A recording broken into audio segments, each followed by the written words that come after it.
त्वमेव माता च पिता त्वमेव, त्वमेव बन्धुश्च सखा त्वमेव, त्वमेव विद्या त्रिपुरं त्वमेव, त्वमेव सर्वं देव देव। श्री परमात्मने नमः। श्रीमद् भगवद गीता के पहले अध्याय का महात्म्य। श्री पार्वती जी ने कहा, भगवान आप सब तत्वों के ज्ञाता हैं।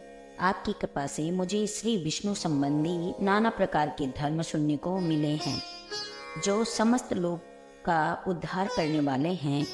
देवेश, अब मैं गीता का महात्म्य सुनना चाहती हूँ, जिसका श्रवण करने से श्री हरि में भक्ति बढ़ती है। श्री महादेव जी बोले, जिनका श्री विग्रह अलसी के फूल की भांति श्याम वर्ण का है, पक्षीराज गरुड़ ही जिनके वाहन हैं, जो अपनी महिमा से कभी च्युत नहीं होते तथा शेषनाग की सैया पर शयन करते हैं, उन भगवान महाविष्णु की हम उपासना करते हैं। एक समय की बात है, मूर्दैत्य के नाशक भगवान विष्णु शेषनाग के रमणीक आसन पर सुखपूर्वक विराजमान थे। उस समय समस्त लोगों को आनंद देने वाली भगवती लक्ष्मी ने आदर पूर्वक प्रश्न किया।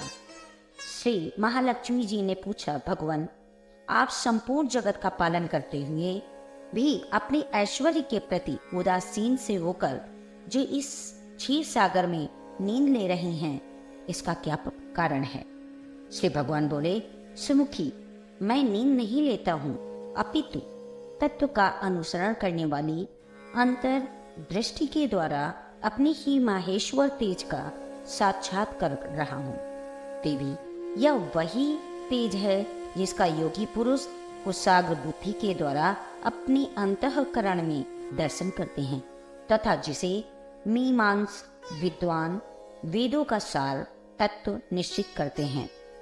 वह माहेश्वर तेज एक अजर प्रकाश स्वरूप आत्मरूप रोग शोक से रहित अखंड आनंद का पुंज निष्पन्द तथा द्वैत रहित इस जगत का जीवन उसी के अधीन है।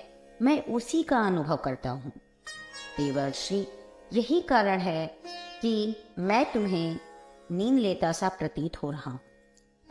श्री लक्ष्मी जी ने कहा, ऋषिकेश, आप ही योगी पुरुष के ध्येय हैं। आपके अतिरिक्त भी कोई ध्यान करने योग्य तत्व है, यह जानकर मुझे बड़ा कौतूहल हो रहा है। इस चराचर जगत की सृष्टि और संहार करने वाले आप ही हैं और सर्वसमर्थ हैं। इस प्रकार की स्थिति में होकर भी यदि आप उस परम तत्व से भिन्न हैं, तो मुझे उसका बोध कराइए। श्री भगवान बोले, प्रिय, आत्मा का स्वरूप द्वैत और अद्वैत पृथक भाव और अभाव से मुक्त तथा आदि और अंत से रहित है। शुद्ध ज्ञान के प्रकाश से उपलब्ध होने वाला तथा परमानंद स्वरूप होने के कारण एकमात्र सुंदर है, वही मेरा ईश्वरीय रूप है। आत्मा का एकत्व ही सबके द्वारा जानने योग्य है। गीता शास्त्र में इसी का प्रतिपादन हुआ है। अमित तेजस्वी भगवान विष्णु के ये वचन सुनकर लक्ष्मी देवी ने शंका उपस्थित करते हुए कहा, भगवान, यदि आपका स्वरूप स्वयं परमानंदमय और मन वाणी की पहुंच के बाहर है, तो गीता कैसे उसका बोध कराती है? मेरी इस संदेह का आप निवारण कीजिए। श्री भगवान बोले, सुंदरी, सुनो, मैं गीता में अपनी स्थिति का वर्णन करता हूँ। क्रमशः 5 अध्यायों को तुम 5 मुख जानो, 10 अध्यायों को 10 भुजाएं समझो तथा 1 अध्याय को उदर और 2 अध्यायों को दोनों चरण कमल जानो। इस प्रकार यह 18 अध्यायों की वाणमयी ईश्वरी मूर्ति ही समझनी चाहिए। यह ज्ञान मात्र से ही महान पातकों का नाश करने वाली है। जो उत्तम बुद्धि वाला पुरुष गीता के एक आधे या चौथाई श्लोक का भी प्रतिपादन अभ्यास करता है, वह सुशर्मा के समान मुक्त हो जाता है। श्री लक्ष्मी जी ने कहा, देव, सुशर्मा कौन था, किस जाति का था और किस कारण से उसकी मुक्ति हुई? श्री भगवान बोले, प्रिय, सुशर्मा बड़ी खोटी बुद्धि का मनुष्य था। पापियों का तो वह शिरोमणि था। उसका जन्म वैदिक ज्ञान से शून्य एवं क्रूरतापूर्ण कर्म करने वाले ब्राह्मणों के कुल में हुआ था।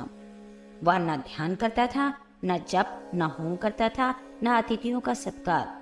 वह लंपट होने के कारण सदा विषयों के सेवन में ही आसक्त रहता था। हल जोतता और पत्ते बेचकर जीविका चलाता। उसे मदरा पीने का व्यसन था। वह मांस भी खाया करता था। इस प्रकार उसने अपने जीवन का दीर्घ काल व्यतीत कर दिया।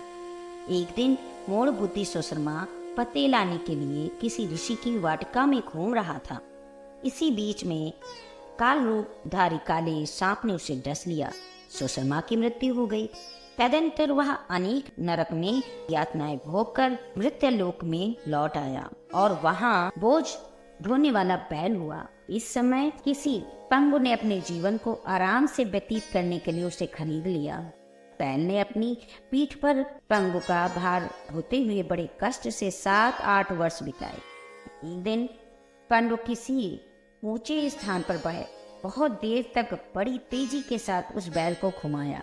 इससे वह थककर बड़े वेग से पृथ्वी पर गिरा और मूर्छित हो गया। उस समय वहां कौतूहलवश आकृष्ट हो बहुत से लोग एकत्रित हो गए।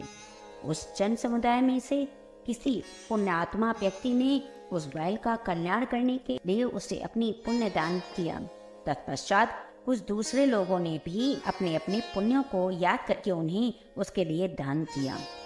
उस भीड़ में एक वैश्या भी खड़ी थी। उसे अपनी पुण्य का पता नहीं था, तो भी उसने लोगों को देख उन्हीं लोगों के भांति बैल के लिए कुछ त्याग किया। तदंतर यमराज की दूत उस मरी हुए प्राणी को पहले यमपुरी में ले गए। वहां विचार कर कि यह वैश्या के दिए हुए पुण्य से पुण्यवान हो गया है, उसे छोड़ दिया गया। फिर वह भूलोक में आकर उत्तम कुल और सील वाले ब्राह्मणों के घर में उत्पन्न हुआ। उस समय भी उसे अपने पूर्व जन्म की बातों का स्मरण बना रहा। बहुत दिनों बाद अपने अज्ञान को दूर करने वाले कल्याण तत्व का जिज्ञासु होकर वह उस वैश्या के पास गया और उसके दान की बात बतलाते हुए उसने पूछा, तुमने कौन सा पुण्य दान किया था? वैश्या ने उत्तर दिया, वह पिंजरे में बैठा हुआ तोता प्रतिदिन कुछ पढ़ता है, उससे मेरा अंतःकरण पवित्र हो गया है। उसी का पुण्य मैंने तुम्हारे लिए दान किया था। उसके बाद उन दोनों ने तोते से पूछा। तब उस तोते ने अपने पूर्व जन्म का स्मरण करके प्राचीन इतिहास कहना प्रारंभ किया।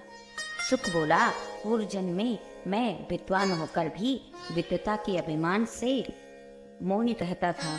मेरा राग द्वेष इतना बढ़ गया था कि मैं गुणवान विद्वानों के प्रति भी ईर्ष्या भाव रखने लगा। फिर समय अनुसार मेरी मृत्यु हो गई और मैं अनेकों घृणित लोकों में भटकता फिरा। उसके बाद इस लोक में आया। सतगुरु की अत्यंत निंदा करने के कारण तोते के कुल में मेरा जन्म हुआ। पापी होने के कारण छोटी अवस्था में ही मेरा माता पिता से वियोग हो गया। एक दिन मैं ग्रीष्म ऋतु में टपी हुए मार्ग पर पड़ा था। वहां से कुछ श्रेष्ठ मुनि मुझे उठा लाए और महात्माओं के आश्रम के भीतर एक पिंजरे में उन्होंने मुझे डाल दिया। वहीं मुझे पढ़ाया गया। ऋषियों के बालक बड़े आदर के साथ गीता के प्रथम अध्याय की आवृत्ति करते थे। उन्हीं से सुनकर मैं भी बारंबार पाठ करने लगा। इसी बीच में एक चोरी करने वाले बहेली ने मुझे वहां से चुरा लिया।